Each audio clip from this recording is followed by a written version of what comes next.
السلام علیکم ورحمۃ اللہ وبرکاتہ۔ آج جو ہم دعا پڑھیں گے وہ ہے ہماری، جیسے ہم نے پچھلی دعا پڑھی تھی کہ فرض نماز کا سلام پھیر کر سر پر دایاں ہاتھ رکھ کر یہ پڑھیں، تو آج ہم جو پڑھنے جا رہے ہیں وہ ہے اور 3 بار استغفر اللہ کہیں اور یہ پڑھیں، یعنی اس دعا کے پڑھنے کے بعد ہمیں استغفر اللہ کہہ کر اس دعا کا اہتمام کرنا ہے۔ وہ کیا دعا ہے؟ آئیے پڑھتے ہیں۔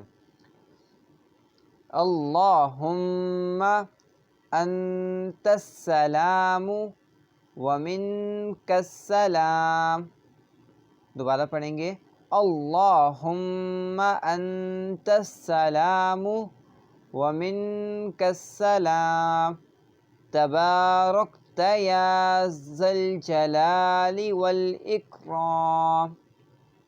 اس کا ترجمہ ہے، اے اللہ تو سلامت رہنے والا ہے اور تجھ ہی سے سلامتی مل سکتی ہے، تو برکت والا ہے اے بزرگی اور عظمت والے۔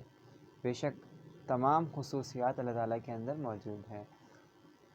تو اگر ویڈیو پسند آئی ہو تو اس کو لائک کیجیے گا، زیادہ سے زیادہ شیئر کیجیے گا اور اس کو پڑھنے کا اہتمام کیجیے گا۔ اللہ تعالیٰ ہم سب کو اس پر عمل کرنے کی توفیق عطا فرمائے، آمین۔